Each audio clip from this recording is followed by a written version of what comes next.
सभी नागरिकों को भारत सरकार का गुलाम बनाया जा रहा है।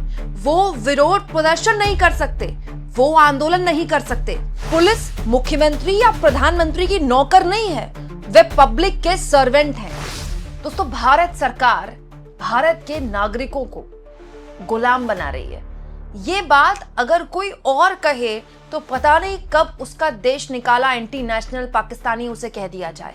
लेकिन क्या आप यकीन करेंगे कि आज के दौर में जब विपक्षी दल भी इतनी तीखी आलोचना करने पर थोड़े कतराते हैं, देश के एक जज ने, जी हां, देश के एक जज ने पुलिस को आईना दिखाते दिखाते न केवल केंद्र सरकार को बुरी तरह से लताड़ा है, बल्कि याद दिलाया है कि इस देश के नागरिकों का अधिकार क्या है।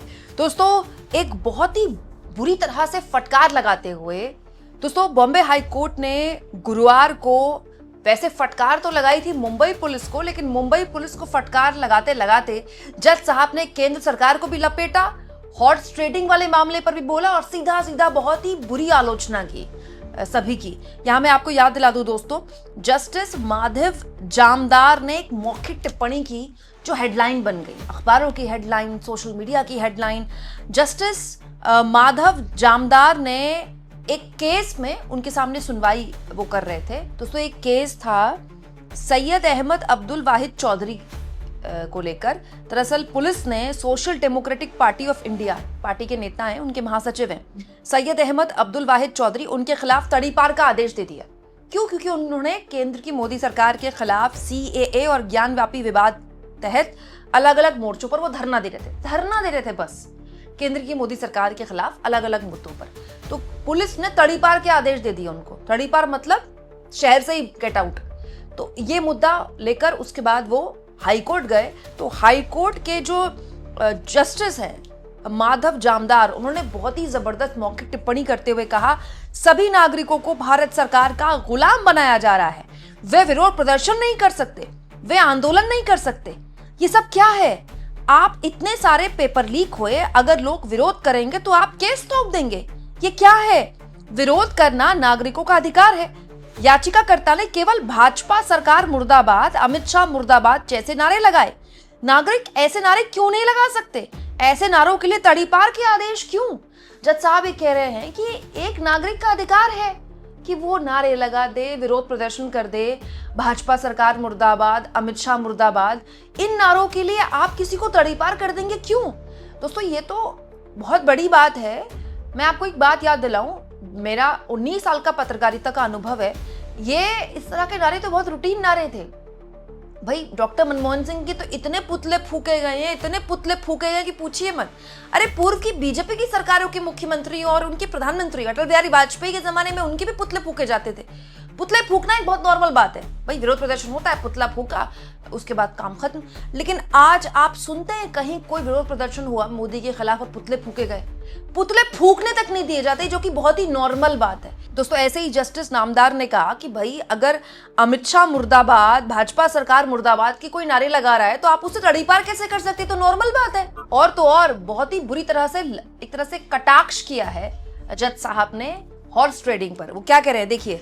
परसों एक 10 साल के बच्चे की दुर्घटना में मौत हो गई और राज्य विधानसभा इस बात पर चर्चा कर रही थी कि पीठासीन अधिकारी कैसे चुना जाता है और वो एक पार्टी से दूसरी पार्टी में कैसे स्थानांतरित यानी कि ट्रांसफर हो गया। ये क्या है? यहाँ तक कि आपको वाहिद चौधरी, मतलब जो अपनी याचिका लेकर गए थे कि भाई पुलिस ने मुझे तड़ीपार के आदेश दे दिए जज साहब के पास, तो वाहिद चौधरी को वो कह रहे थे यहाँ तक कि आपको भी पाला बदल लेना चाहिए। वैसे भी पूरे महाराष्ट्र में हॉर्स ट्रेडिंग चल रही है।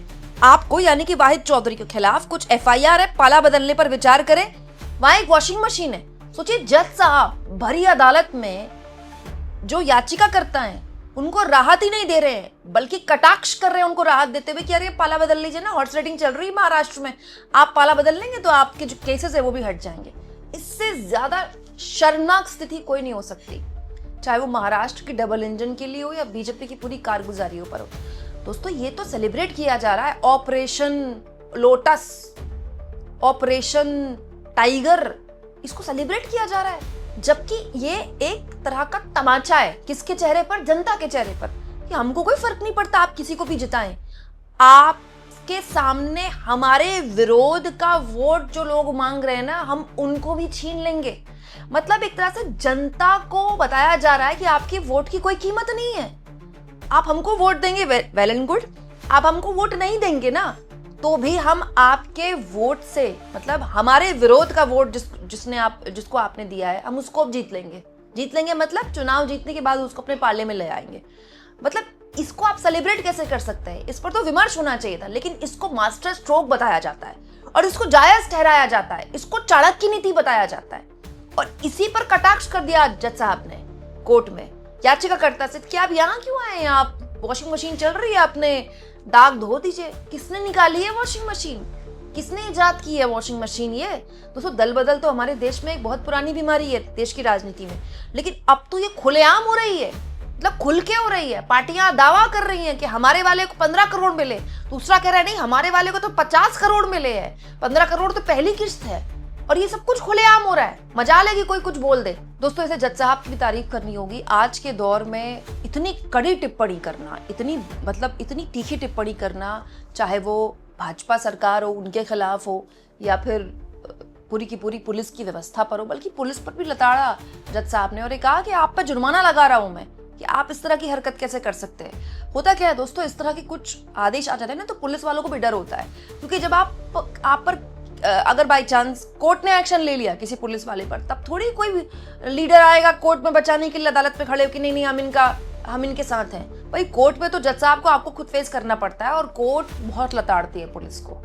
यहाँ एक और चीज मैं आपको याद दिलाऊं, जब गुलामी की बात हो ही रही है, जज साहब ने बोला ना कि नागरिकों को गुलाम बनाया जा रहा है, तो एक और चीज मैं बताऊं, गुलामी ना सिर्फ मौखिक नहीं चल रही है, मानसिक गुलामी चल रही है। अब ये हालत हो गई है कि जो पब्लिक है ना, वो अपने नेता के क्लीन चिट होने का इंतजार नहीं करती, उसकी सफाई का भी इंतजार नहीं करती, वो खुद ही से क्लीन चिट दे देती है। फलाने ने किया होगा तो ठीक ही किया होगा, फलाना देखिएगा जब उन्हें गुस्सा आता है ना तो बहुत तगड़ा एक्शन लेते हैं। अरे हमें अपने फलाने नेता पर पूरा भरोसा है।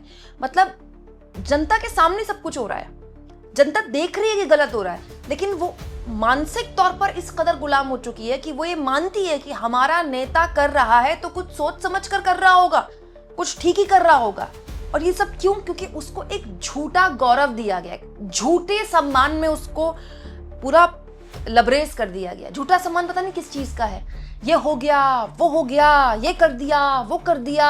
दोस्तों, आज भी आप सड़क पर निकल जाइए, मोदी के कट्टर समर्थक जो है ना, उनसे आप ये पूछ लीजिए कि आपको 5 कौन सी बातें अच्छी लगी मोदी जी के, 5 कौन से फैसले अच्छे लगे। वो 1-2 के बाद कुछ नहीं बता पाते। हमारा तो काम ही यही है, हम तो हर चुनाव में उतरते हैं तो यही सवाल पूछते हैं, तो कुछ नहीं मिलता जवाब। वो जवाब इसलिए थोड़ी मिलता है कि वो भूल जाते हैं, वो जवाब इसलिए नहीं मिलता क्योंकि उन्हें खुद पता है कुछ नहीं हुआ है, लेकिन वो एक आत्मबल जिसके घेरे में वो है कि नहीं हुआ है, मोदी जी ने किया है। तो अब ये हालत हो गई है दोस्तों कि नेता को अपनी जवाबदेही या फिर अपनी सफाई देने की जरूरत नहीं है। नेता की सफाई जनता खुद ही तैयार कर लेती है और ये एक्सेप्ट कर लेती है कि नहीं, मोदी जी ने किया होगा तो ठीक ही किया होगा। दोस्तों, ऐसे हालात में एक हाई कोर्ट के जज का भरी अदालत में ये कहना कि सरकार जो है वो नागरिकों को गुलाम बना रही है, हॉर्स ट्रेडिंग पर कटाक्ष करना और मतलब इतनी क्लियर कट बातें बोलना, पुलिस को लताड़ना और ये कहना कि पुलिस जो है वो मुख्यमंत्री और प्रधानमंत्री के लिए काम नहीं करते, वो जनता के लिए काम करती है, आप इसको किस तरह से लेते हैं? जज साहब की काफी तारीफ हो रही है सोशल मीडिया में, कमेंट बॉक्स में लिख के बताइएगा। और जितना हो सके दोस्तों, चैनल को शेयर भी करें और सब्सक्राइब भी।